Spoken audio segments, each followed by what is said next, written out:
All right. So I am going to be talking about DCF and DTA, and many of you are contracted providers with DCF and the CCRNRs. You service DTA, the Department of Transitional Assistance, through your vouchers, and just going back to DCF, contracted providers and vouchers as well. So I will be covering a highlight over both of these programs and how they interact with family access administrators. I do want to note on the front end that there is going to be a more deeper dive into the DCF program, and that will be, I believe, the 1st of December. So definitely check out the hub, and Eugene has been dropping it in the chat for updates on that training, and sign up for that if you want to go a little deeper into these programs. So we could go to the next slide, Tyrese. So I'm going to bring us back to this family journey. And I talked about it in the beginning when I covered it, that we know what it looks like for income eligible. We just completed that journey from eligibility and so forth with the income eligible families. And now we're going to talk about what it looks like for your DCF contracted slots and what it looks like for DTA. But I'm going to keep this very high level, just touching on the points where we are requiring action, you're interfacing with the family in some kind of administrative capacity, and so on. So for DCF and DTA, families are going to determine their need of childcare. And with DCF in particular, sometimes we know that DCF may want a child to be visible in the community, and the parent may be may have different feelings about that. But either way, it's determined that there's a need to service this family. And what I want to highlight about these families and what makes them special as being priority populations, being entitlements, that a lot of these families are vulnerable, especially DCF, or in a situation where just because of their interaction with that state agency, that we want to handle them in a different kind of way. So those referrals are coming directly to you when you're getting them from the agency. DTA has workers who will be sending referrals for DTA families directly to CCRNRs, and the DCF area office makes their referrals directly to your contracted program or directly to your CCRNR through your area office child care coordinator, and it is received by you. So it is not received by the family. Sometimes they don't see these referrals, but there's usually been a release and they're sending it to you. Now, then you as a family access administrator, whether you're dealing with a slot or a voucher, you support that family in their search for childcare, whether through the CCRNR, it's giving them an individual consultation and navigating them through that child's care search, or in doing that collaboratively with DCF, or if you have a contracted slot within your program, you are interfacing with the DCF area office and communicating with them about the slots that you have available, and then navigating families to those contracted slots.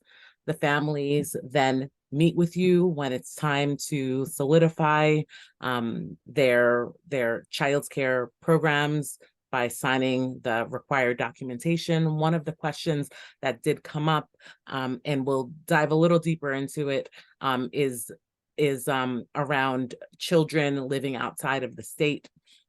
So we know that DCF children, at least DCF children, especially in the bordering areas of Massachusetts, New Hampshire, Rhode Island, and so forth, because they're residents of Massachusetts, and if they're attending child's care in Massachusetts, they are able to have access to the subsidy as long as the care is in Massachusetts while their case is open.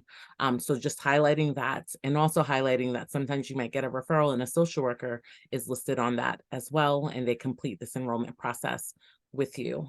So at that point that you have the documentation that you need, a family will be able to receive their voucher or their contracted slot with the DCF programs, and you enroll the child. And then the family is on their journey where they're reauthorizing with you every 12 months as needed and they repeat the verification process. And it is in a more limited version of just an email, but also there's some updates that we'll get to on the deeper training about like the changes and things that need to be recorded. Next slide, please. So what is required for DCF families or DTA families? We know that their eligibility is just determined by that referral. That referral is what you need. It is given to you by those two state agencies. It cannot come from the family. It cannot come from another community program. You're receiving it directly from those agencies, and that is their service need, and that's your verification of their service need, that you have that referral. Just like with income eligible, we do want to highlight that the caregiver that is listed on the referral is who the child's DCF or DTA is saying the child's care is for. So you are interacting with that caregiver or parent listed on that referral for all of your interactions around the eligibility and ongoing management of their child's care financial assistance. Now, for absences and change reporting, the same kind of counseling that you are giving to an income eligible family, as far as like an overview of what child's care financial assistance is, you want to do that with a DCF or DTA family. And for DCF contracted slots, you want to do that as well, explaining to them how you interact with DCF as far as that program. Now, just because a family is DCF or DTA involved doesn't mean that a family may want to use a DCF contracted slot or a DCF voucher. And we talked about this a little bit in the beginning, where it still is the family's choice if they are wanting to come in through this avenue or if they want to go through another avenue to get access to child's care financial assistance. So these families, we know that they look very different. They also have different circumstances, and they're involved with a state agency for a reason.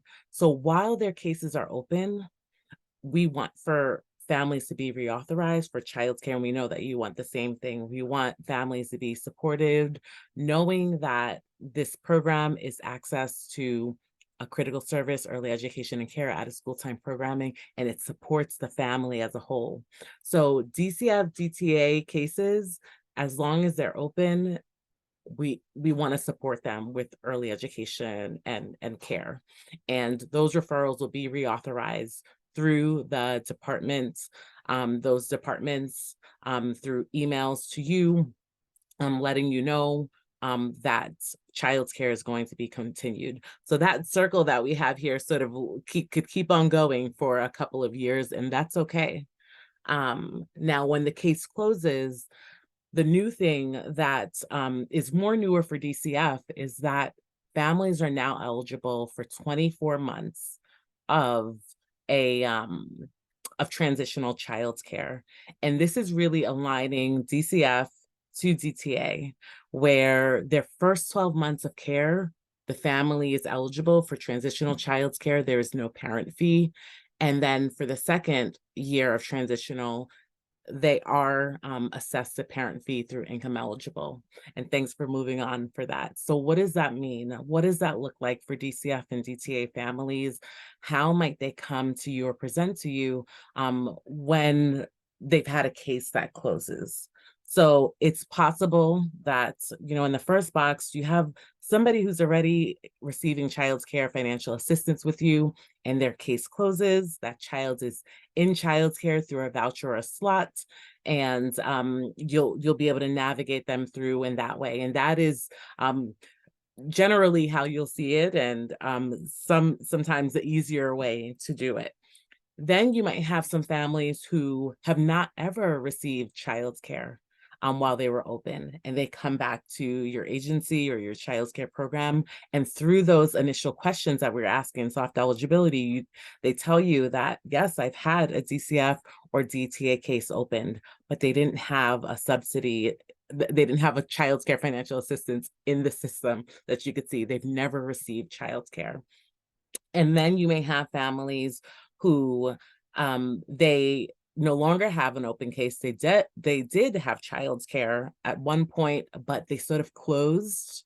And now that family is sort of outside of they didn't qualify before, especially for DCF. You would see this, that maybe it wasn't offered for them or they've left.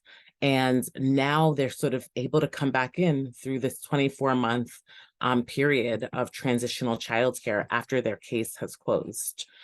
So what is this? We're going to talk a little bit about what does this look like? How do you process this? And we're figuring it out. And Tyrese, if you don't mind going just back to one slide, because I want to highlight one thing, especially for DCF. If you ever become aware as you're working with a family, transitional childcare for DCF means that a social worker is not in that home. They're not interacting. The area office is not, they may not know the whereabouts of this family anymore. That relationship that you had prior while the case was open is no longer there. If you become aware that a case has reopened, you want to navigate the family back to the DCF contract or voucher so that they're active and DCF is that relationship is sort of there for you with DCF as far as communication and them being able to support you to navigate these families through the system. So TCC as well, when I talked about children being able to live outside of Massachusetts, that is only while their case is open for DCF. If a family is placed with kin in New Hampshire, Rhode Island, New York, Connecticut, wherever, and the case closes, you issue a 2-week notice for them. Childcare cannot continue within Massachusetts after that case has closed. So I'll move on to the next one to sort of just give some examples of how we're asking you to process these families when case closure happens, depending on their situation. And what I want to say on the front end too is that we are working very closely. Tyrese and I meet with DCF and DTA twice a month, I believe. And we are working on how this looks in the community. So it's possible that you might have families right now that are in the situation that might be eligible for this and you don't know, or you've gone to the DCF office. We heard a little bit about that earlier on, and you're getting a message that no, they don't qualify or whatever. We want to, we're working with DCF on this and DTA on this to make sure there's as smooth transitions as possible. And also, in a way that they could equip us with some information that might be helpful, whether it's a DCF case closure letter that would tell you, be able to give you the information you need to know where this family falls, whether they're in their first transitional period or if they're in their second one. So I want to guide your attention really to the examples that we have laid out for you now that so say you're working with a family. In the first example, I'm just going to walk it through. When you're in a current authorization, say the DCF or DTA case closes anywhere in between this authorization. It might be in the beginning. In July, you hear that the case closes, or in April, I'm getting a little bit of background. Oops, back. Okay, so anywhere that you hear that the case closes in this current authorization period, we are telling you do not end the authorization, the current authorization. That is a change from before. The DCF before, you would end it and give a new TCC for 12 months. We're saying do not do that anymore. We are saying continue to let that current authorization continue until the end. And then when you get to the next, the reauthorization end date, you will get an email notification from DCF or DTA that the case is closed, but you don't go and close the authorization. You let it continue. Then at the end date of that authorization, you were going to enter the first TCC for that family.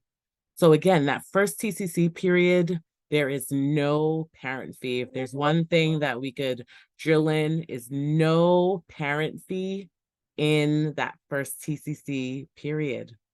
So if a family is coming back to you, they never got childcare, they were whatever those 3 buckets that I described in the beginning come up, and they're in this second authorization period because now you know the case closure date, then you can assess them for no parent fee for the first TCC. And they continue on with you for that whole 12-month authorization until it's the next time to reassess them or reauthorize them. And then this is when you do the second TCC authorization, but there is a parent fee.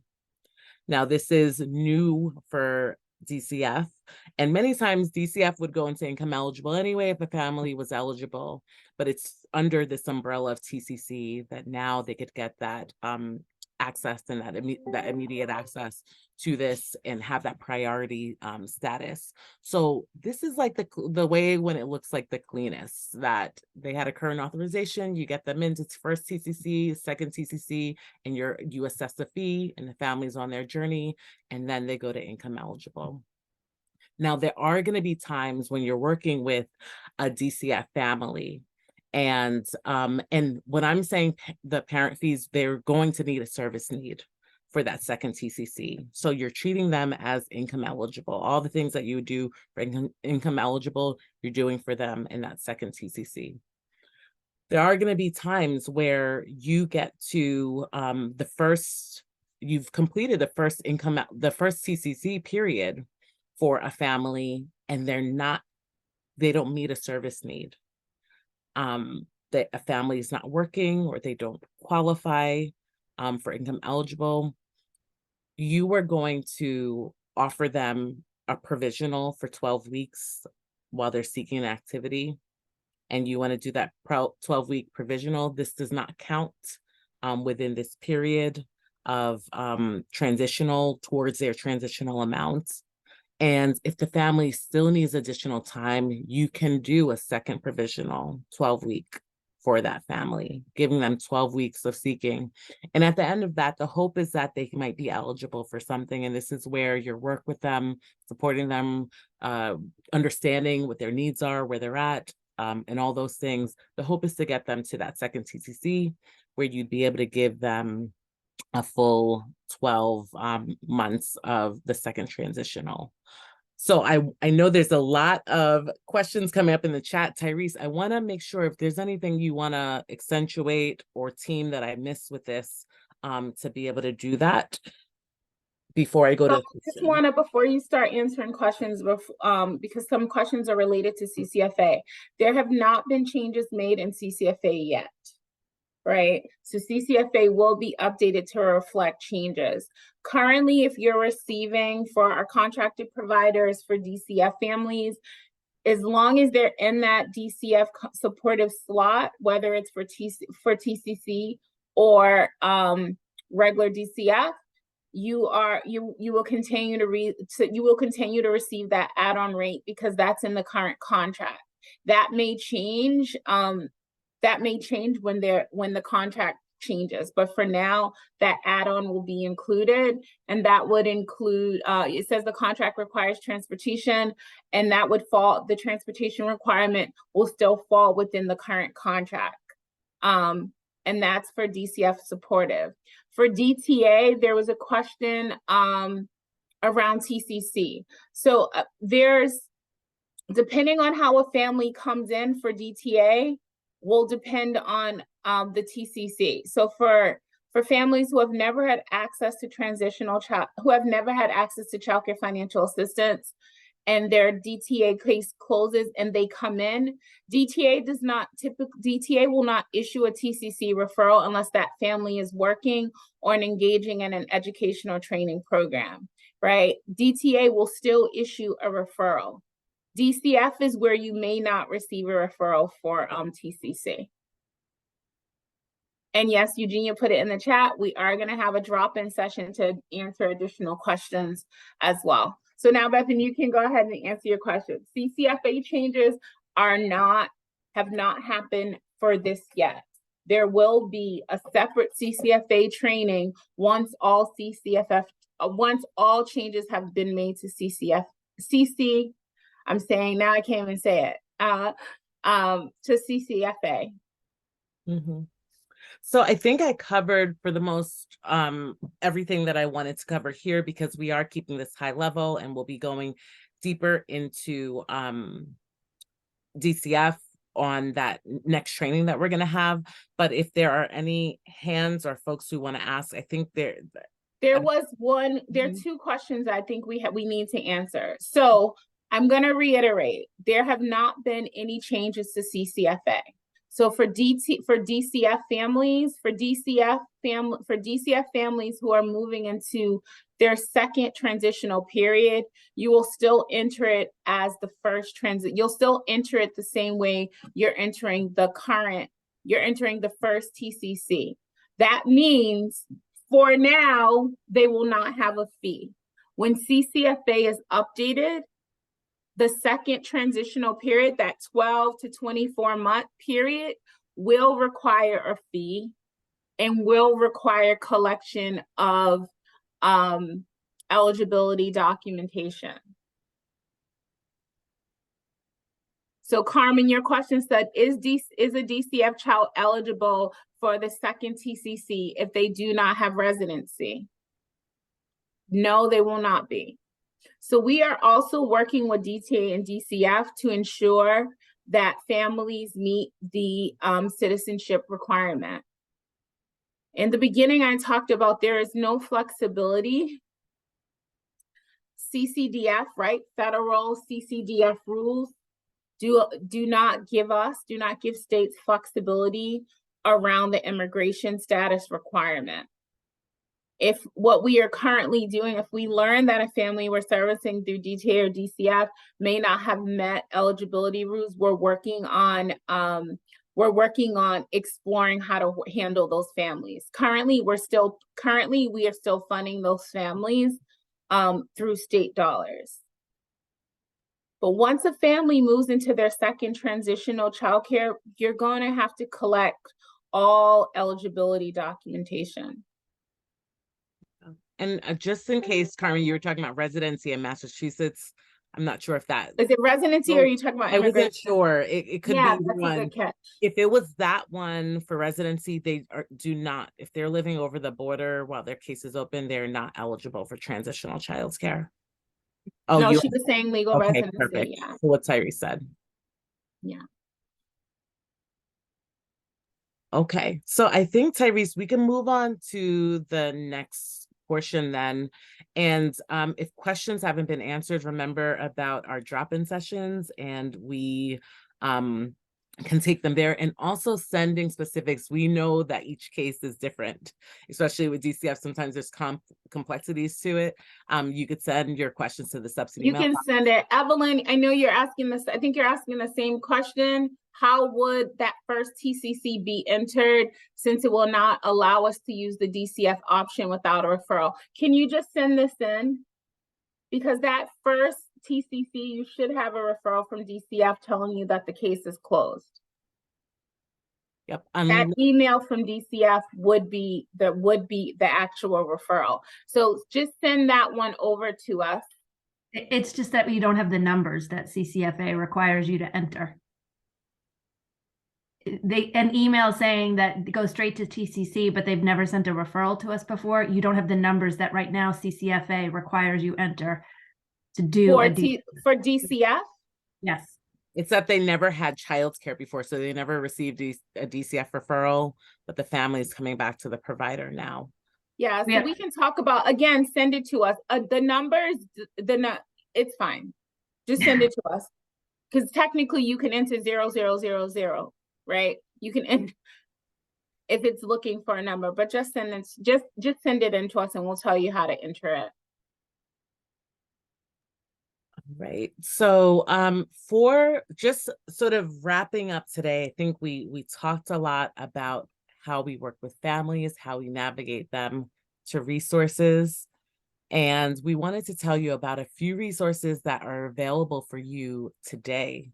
One of the things that we are promoting is making sure that you're informed so that you could inform families, and also that you're supported so that you could get any support that you need. So hopefully all of you have heard about the early childhood mental health grantees, and please drop in the chat if you've heard of them, if you've used them, because this is a great resource for you that is available today, and it's really catered for you.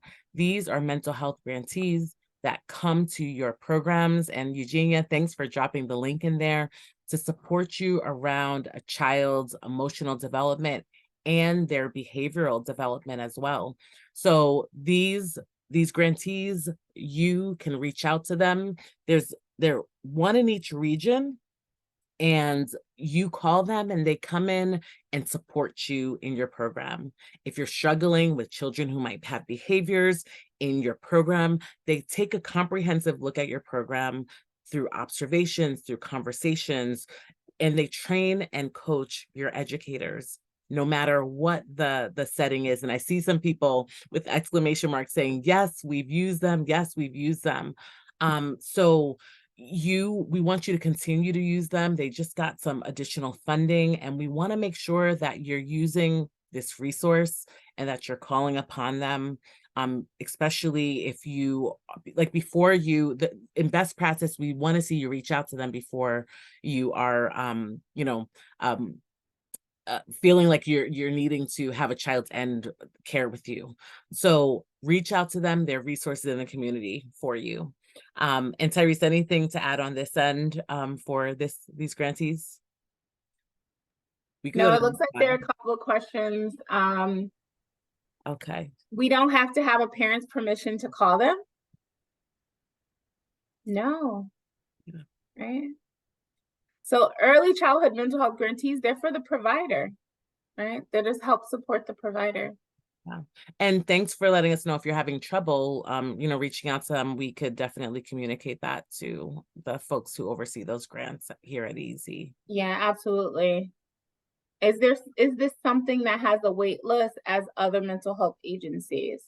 Yeah, I mean, it's possible. I know in my prior time with DCF, I would hear that from providers sometimes. But as I said before, there's been some additional funds put towards this program that may alleviate some of those wait lists. And we know that early childhood mental health, there's a disparity with clinicians in this space. But a lot of people are saying that they're able to assess them, and you let us know if you're experiencing a wait. I think we want to hear about those kind of things so that we could make sure that, no miscommunication is crossed. And again, check out that link that Eugenia has sent you to make sure you have the most recent one, because I believe these were recontracted very recently. Yeah, about a month ago or so. So really, really recent. Yes. So our coordinated family and community engagement grantees, and Tyrese, I'll lean on you a little bit here, but these are some awesome programs that are out here in the community that is part of the Family Access Unit division that Tyrese leads here, where you have access to over 80 programs across the state that are servicing 350 cities and towns. These are providers and programs that are out there. They're on the ground. Many of them are in the hotels doing play groups. They also interact with families who might be on the wait list. So for CCR&Rs, they send lists and they engage with parents around parent education, parent engagement through play groups, like I said, or working with them individually. They promote literacy. They do a lot in connecting families to resources within their home or in the community, and this is all based around high quality program and service delivery. So they are a great resource. Therese, I don't know if I missed anything with them. And I'm seeing in the chat, CFCEs are awesome. And yes, yeah, some of you are our CFC, some of you are also CFCE grantees. And so, this is a resource for families when you're informing families about what resources are available to them, things they can, what programs they can access, right, while they're waiting right? While they're waiting for their name to come up on that wait list, or they're waiting for that program to have a space. These programs really help families with parent education, parent-child education, and also sometimes they do visits, right? They really work around preparing children for accessing, you know, kindergarten and increasing, like, they're getting them ready. I always say, like, helping them get ready for a formal setting. Yeah, and Tyrese, you just reminded me, you know, bringing this back to the beginning, understanding the family and their needs. Not Yeah. all families are going to want childcare. Some families might be happy with a home visitor coming. Yeah. Some families just need a connection to early intervention or the public schools for resources. This is a partner who could help you to navigate those things. So again, another great resource out there to support And us. sometimes they want be able to go to a group where there are other parents, right? There are other parents and caregivers and children while they're working with their child, right? Many families do not, like you said, they don't want to access. They may not be ready for formal childcare, but this is a way to help build a child's social development in other areas. And then the last program that we want to definitely highlight for you is the flexible funding program. Do you all know what that is? And just in case you don't, one-on-ones, right? There's a support here for you at AEC that one of my team members processes the applications for children who may have disabilities and programs who need support around keeping them in care or supporting them. So that might look like hiring a one-on-one aide to support that child during the school day. That also might look like training. And where was that 10 years ago? That's what Jeanette said, right? This is so important right now. And this is what we're trying to uplift. We don't want this to be this EEC program that is here and you didn't know about it. People were like, is it really still there? Yes, it is. There are funds available. If a family is eligible to support your program with training, with specialized equipment to support a family. And this is temporary funding, really is trying to help support you while you get to support your program as you're working with this family, but also hoping to get you like a head start to being able to support this child while they're with you. So again, these 3 programs that I listed are available for you today. You can call them tomorrow. You could refer a family to them. The forms and all those things are going to be coming as we're updating the forms, and we're going to have everything. And this sort of brings us back to the beginning where Eugenia, that hub that she's been promoting, and our parent-facing page, where we want to make sure these resources are out there for you, easily accessible, easily readable, for families and for you as well.